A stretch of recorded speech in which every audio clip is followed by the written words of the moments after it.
How did you transition from a TV news anchor to finding a snack brand? It's the craziest story. I was working for an NBC affiliate, so it was an opportunity for me to get right on air. But I traveled all throughout the country and I didn't have access to the same grocery stores that I do here. A lot of people think there's overnight success, but you obviously know that's not the case. It's 2 years of hard work for overnight quote unquote success.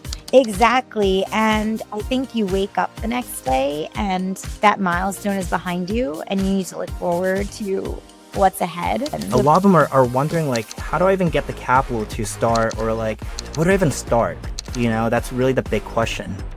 Starting is definitely the hardest part because it feels so overwhelming, especially with food.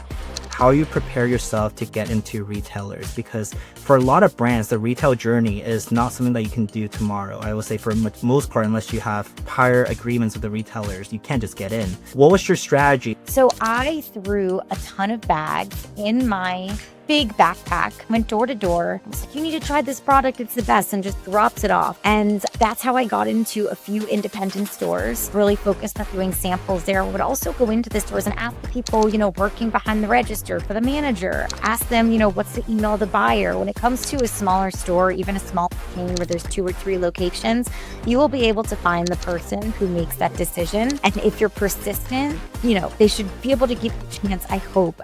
All right, everyone, welcome to our very, very first show here. I have Grace Finerman, who is the founder and CEO of Date Smarter Snacks. You have a tremendous story that I want to highlight. I reached out to you immediately, so welcome to our first show. Yeah, thank you so much. I'm so honored. The first episode. Appreciate you being on. I wanted to do the show really to talk about brand stories, understand your journey. And I know that you, in your past life, you're a TV news anchor. How did you transition from a TV news anchor to finding a snack brand? It's the craziest story. So I graduated from the University of Michigan and I traveled around for work. I got my first job in Sioux Falls, South Dakota. I was working for an NBC affiliate, so it was an opportunity for me to get right on air. And I traveled all throughout the country. I lived in the South, I lived in New England for work, and I didn't have access to the same grocery stores that I do here. So I started just baking and cooking. And I really wasn't thinking about a business. One thing led to another. And I really started thinking about it maybe 3-4 years into that career when someone eventually just said, you should sell this. And that's how it really started. Oh my gosh. I've met a lot of founders in my career, and a lot of them made their product out of necessity. I met a founder who was making a travel storage container. It's a magnetic top. She was like, I'm traveling everywhere. I just nothing works. It's either the really, really cheap stuff from Walmart, or you just have to maybe get flagged by TSA. Exactly. And I've always been someone who cooked for myself as well, even before I was traveling, because I found that every healthier for you or quote unquote zero sugar snack was loaded with chemicals like stevia or ethanol or even allulose, which is a healthier alternative, kind of messed with my stomach. And I wanted to go back to the root of, what people used to eat. And people used to eat dates and nuts and things like that for dessert. So I thought, why can't I make this, a little bit better, a little bit more like things you find today. How did you find your first manufacturer? I imagine it's kind of hard to find a co-packer that can make exactly what you want, or maybe you struck gold. Oh, yeah. That has been probably the biggest challenge I've faced. And a lot of founders I've talked with have said the same thing. My first co-packer was actually pretty easy to find. I talked to maybe 3 or 4, and that was one of them. And then they ended up, I don't know, going out of business. Something weird happens there. I'm not really sure. But I was pretty much told to pack up everything and find somewhere else. And we just launched maybe 3-4 months ago at this point. And so I was in a little bit of a stressful situation. And, I just talked to as many people as I could. And finally now I have a great co-packer I can rely on. But it's a constant struggle working on the production end of things. How difficult was it to draw out your vision? Because this is obviously everyone's have done dates in the past, but like to make it specifically to your formulation or your specs, how hard was it to communicate that to a supplier? You know, I was really specific with what I wanted. And I was really specific with the recipe. So that was not the hardest part. I think the hardest part was executing it. You know, we knew how we wanted it to be. I sent them samples. I sent them exactly how I wanted it to taste. The next step was, okay, is the temperature a little off? Do we need a certain machine? How can we make it so that there are fewer steps? You know, that was the hardest point, hardest part rather, I think. And how long did it take for you to hit your first milestone, whatever it may be? Whatever it may be, like, winning an award, hitting a certain revenue goal that you had. How long did it take? I just want to understand the early struggles here. Yeah. Well, I know we were speaking about Erewhon previously. My brother lives out in LA and I have family out in LA. So for me, Erewhon was something when I started, that I just was like, I want to be in this store. I'm going to do everything to be in this store.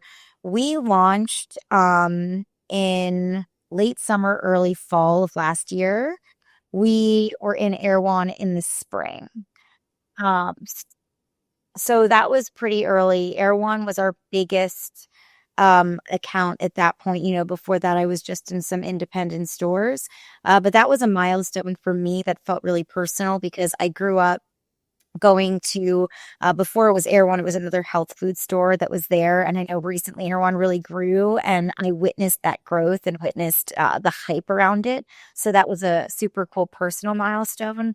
When it comes to an award, I was the Fairway Find of 2025. Fairway is a grocery store chain in New York that's pretty iconic. If you live in New York, you probably have heard of Fairway. Exactly. So we were the Fairway Find, which was like we were the best new products that they were going to put in Fairway and give them special shelf space and signs. And that was the winter. So really momentum started to pick up, I'd say, in the first year, after the first 6 months. But I will also say that before I launched, it was 2 years to get the product out there. You know, I hear of some people who they're able to start pretty quickly. That was not the case for me. I wanted to make sure that the product was good. I wanted to make sure that finding, again, as you mentioned, finding the right co-packer. We had to change the name. So there were definitely issues along the way to that. So I don't want people to think like, oh, we launched and it was just perfect all of a sudden. Like there's still issues we're working out, you know. A lot of people think there's overnight success, but you obviously know that's not the case. It's 2 years of hard work for overnight quote unquote success. Exactly. And I think you wake up the next day and that milestone is behind you and you need to look forward to what's ahead. So there's no stopping, there's no hitting a milestone and the work is done. I just feel like you're focused on that next win, which maybe I should take a little more time to celebrate a win, but I feel like I wake up the next day and it's go time again. That's how it is as a founder. Exactly. I think a lot of people listening to the show is probably in the same position as you in a sense where they're working a job and they find something that they want to make. I've met so many people who are like, oh, I wish I could make this because I've used this for many, many years. And like, I make my own concoction of this thing that I want to make as a product. And a lot of them are wondering like, how do I even get the capital to start? Or like, where do I even start? That's really the big question. Starting is definitely the hardest part because it feels so overwhelming, especially with food and regulations, making sure the product is safe for people. I mean, a big thing that was helpful for me, and another founder actually gave me this advice. I can't even remember who it was at this point because I was just talking to everyone and anyone who could give me advice. They said, go online and submit to a store and you'll see questions like, what is your UPC code? Oh, okay. Now I realize I need a UPC code. What is your shelf life? Oh, wow. I should probably figure out what my shelf life is. Right. Just by starting, you'll see the questions that you need to ask. Because when I started, I was not in food. I didn't even know the questions that I was supposed to ask. I didn't even know what I was supposed to know, or I didn't know, you know?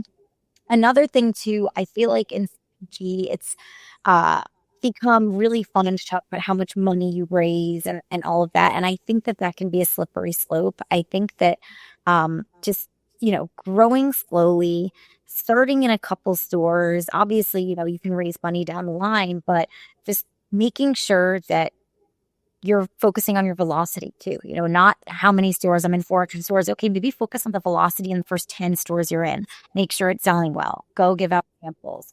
I think small goals add up over time.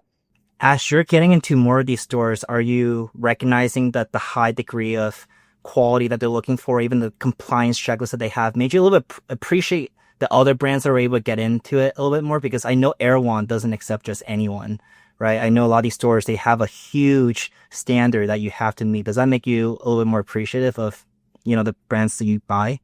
Absolutely. And I think that a store like Erewhon, I know Whole Foods also has certain ingredients that they just will not use. And I think that's helpful for customers as well, especially a store like Erewhon where they go in and they might, be a little worried about getting some dyes or some synthetic ingredients. And they kind of know when they shop there that they don't have to worry about it. I think another aspect of it too is the packaging is so amazing when you walk into an Erewhon and you see all of this gorgeous packaging. It's so inspiring, all the colors. We have a really retro vibe. I've seen some other people have that. I've seen, people with metallic packaging, felt packaging. I see them doing super cool stuff, and that's super fun as well. When you're creating your brand and your packaging, did you have retail in mind? Because it's a whole different playground, right? Like online on DTC, it's about the ad and how you showcase it, and even like the UGC videos talking about the functions. But in retail, it's just your packaging being the first impression. How did that guide your decisions to create your own packaging? Yes. So I knew I wanted a 50s diner vibe. I knew that right off the bat. My dad, it's so funny, he had this old Coke machine from the 50s and it's in our house and it's super cool. And everyone who came over loved it. And I was just thinking about that. And I wanted the packaging to feel a little nostalgic for people. I felt like that would help them maybe trust the brands a little more if it felt like something from the past or felt like it was something that they'd seen before, but have it done in a different way. I think our packaging is pretty different than a lot of the other chocolate stuff out there. But I think that, people still gravitate to it. I do like the vibe. You use a lot of negative space. A lot of people's bags are filled with a full color print and yours have white background, and you're really letting your mascot and your USP stand out with little called out bubbles around. And I think you did a really good job standing out with a shelf of just pink, purple, brown, whatever, right? So it's really nice that you thought about that. And I do like the vintage style. It definitely stood out a lot to me when I was going to the store. Thank When you're trying to translate that thought and looking for a designer, where did you look for someone to make the design? Did you make it yourself? Did you find an agency for that? So I did find an agency, and it's actually a funny story. I was talking to my dad about this. He's a big health nut as well, so he was super into it. And I told him, like, I need to fund packaging, and he was like, "Oh, one of my coworkers' wives actually does packaging. I'll connect you." And that's who did my packaging, and she's fantastic. Yes. She has an agency. She does touches up images. She does packaging design. She helped me with my website as well, with just kind of creative images in general. So she's awesome. I love that your dad's able to be. I'll give them a shout out. Yeah. Well, what's her name? JK Creative. JK Creative. You guys heard it here first. The person behind Grace's packaging. I think it's also very nice that you're able to involve your dad into this decision process, right? Like he must be proud seeing something that he had a part in on the shelf, especially. Totally. I mean, it's so funny because what we would do for fun is go and walk around grocery stores. And we'd be in there for 3 hours. I grew up, part of my childhood was on the Upper West Side here in New York. So now we're in Fairway Market, but some of my, fondest memories growing up were going to that Fairway market with my dad on the weekends when it was super crowded. You need to grab the number and wait for them to call you up to get your meats or whatever it was. I just loved doing it. It was a part of our weekly routine that I really enjoyed. So it makes sense that he's really invested in it. He's also a super big health nut, as I mentioned before. So we've always cooked and baked and just made healthier alternatives at home. I love that. Is there anything that you learned in the past year as a business owner that you would have never thought about unless you actually did it? I mean, there's so much misconception about what it's like to run a business. So I want to hear from your fresh perspective, going from your old career to this. What's the big takeaway? Oh man, there are so many takeaways. Some of them can be as small as like, I never thought I would need to know how to make a barcode. That was that is such a small thing, but it was so confusing to me when I was making it. There were different kinds and there were different letters, and I was like, I just don't understand what's happening here. That one was hard. But I think a big thing as well for me when I left news, um, I felt a little unsure on how the skills that I worked on in news, how it would translate in a different career. And I was a little intimidated by that. Did all of this work just go out the window because I'm starting something else? And I found that it's been so helpful. I mean, even doing things like talking to you here, doing my pitch competition with Fairway, just being used to talking to people in public. I also got really good at editing because when I was in my very first market, I had to edit everything myself. And so when it comes to social media, I'm really quick at editing things myself. I'm really used to hearing no when I reach out to people like, will you do an interview? No. Can I be in your store? No. You get used to it. But I think that a big thing to figure out was the manufacturing, as I mentioned before, and the distribution. Also working with chocolate in the summer, it's a meltable product. So there were a lot of issues that I didn't think about that now I have to, but everything's figure outable. Well, I'd love to expand on some of the solutions that you've made, that you've had to the problems that you're mentioning. One of them that I'm hearing is chocolate, because you're not the first person to bring this up to me. That you have to consider the weather when you're shipping DTC, especially for a consumable that has an expiration date or even have a melting point that you have to consider. What was it that you finally used to solve? Yeah, I mean, I think that the problem will never be completely solved because summer is going to come every year. But what I've done to be proactive is I've really focus on retail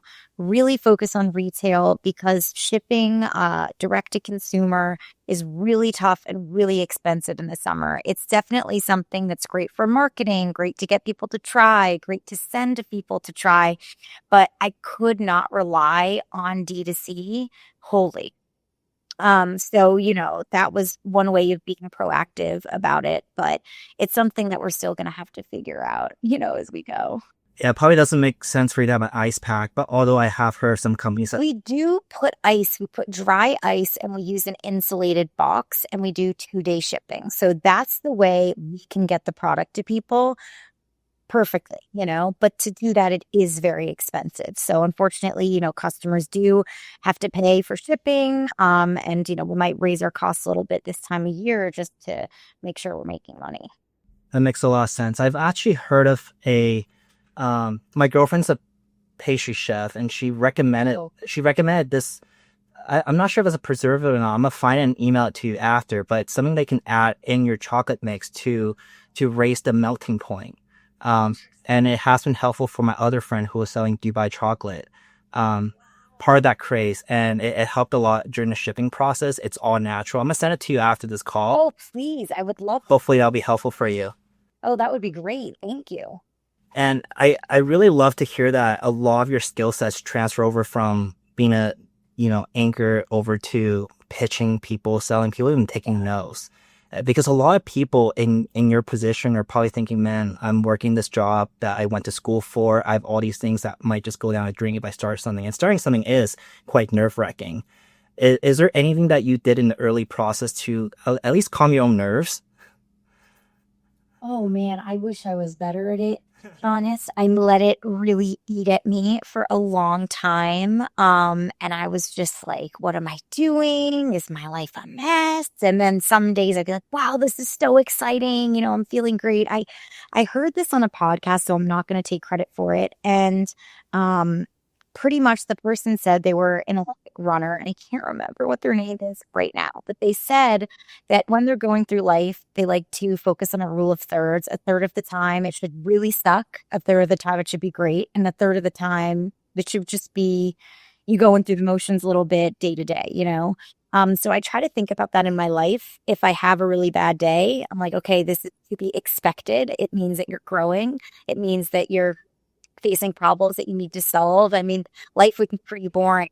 Every day was just kind of doing one thing after another. I agree with you. I think just giving yourself something to look forward to, because I think what gets people nervous or anxious about going through tough times is feeling like it never ends, right? And I think you honestly have to tell yourself that hard times create great moments, and you have to go through these tough times to get to the next chapter, to the next third, right?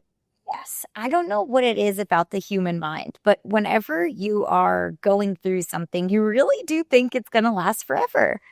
I don't know what it is. I mean, it comes with good times too. Like those need to be appreciated as well because everything in life, there are ups and downs. Nothing's permanent. Absolutely. I want to end off with one last question that I'm very sure everyone's very, very curious about. And it's really about how you prepare yourself to get into retailers. Because for a lot of brands, the retail journey is not something that you can do tomorrow. I would say for most part, unless you have prior agreements with the retailers, you can't just get in. What was your strategy? Did you go through local stores, get your name rolled out there, do extra promotions to make sure your sell-through rate is good there, and then go into bigger stores? And how do you even pitch to small stores and big stores? Yes. So when I first started, a really big luxury that I had was living in New York City, where you live as well. So, there are a ton of stores. I mean, you walk down the block, you pass three places. So I threw a ton of bags in my big backpack, went door to door. I was like, you need to try this product. It's the best, and just drops it off. And that's how I got into a few independent stores, really focused on doing samples there. Would also go into the stores and ask the people, working behind the register for the manager, ask them, what's the email of the buyer. When it comes to a smaller store, even a small chain where there's 2 or 3 locations, you will be able to find the person who makes that decision. And if you're persistent, they should be able to give you a chance. I hope. I would even say, look, I'll give you a free, case. I'll give you a free case. If it sells, can we order again? And they'd say yes, because they're willing to do that. And I made sure it sold, I did demos, I did everything I could. When it came to those bigger locations, I mean, I won that pitch competition, which was, not really the normal quote unquote way to go about it. But that in itself was, keeping my eyes open to everything that I saw on, places like Startup CPGE, where a lot of people are posting about what's going on in the space. Trade shows are super helpful. Speaking to people, I mean, Erewhon, which is, as I told you, one of our best accounts, I just went on their website and filled out their form online, and someone got back to me. So, use startups and use ChatGPT. I know that sounds crazy. Go on ChatGPT and ask. Sometimes it'll find an email for you. It's crazy. We're in a whole new world right now. So I just think be persistent. Look up on the website of, a store, or rather a company that you look up to, Alcohol company, I don't know, a cookie company, whatever it is. Go look at where they are and reach out to those stores and give them a call.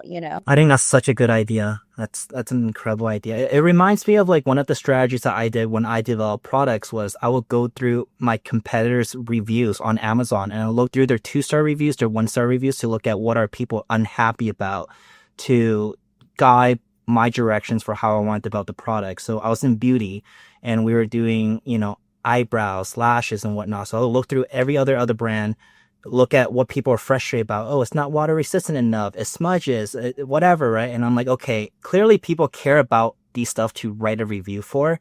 That's what we need to use as our marketing angle if we're able to counter that. And I just love how scrappy you are. You're absolutely right. If there are brands that are aspirational for you, like another brand in the same category, or maybe another brand that will be in the same aisle as you, their store locator on their website is a gold mine. And there's so many tools nowadays. You can use AI to scrape their website to get you all the locations, their phone numbers, and you can most likely find their emails. It's Crazy. it's too easy for you to not do this. Easy. I like to think that ChatGPT is like my assistant. It helps me with everything. It helps me with Excel. It helps me sometimes, formulate emails. It can help. I mean, obviously, I wouldn't trust it completely for this, but to skim through documents, and just ask it if there are any red flags, and then obviously look at it yourself. And if you're a lawyer, all of that. I'm not saying just trust that, but there's so much that can be done.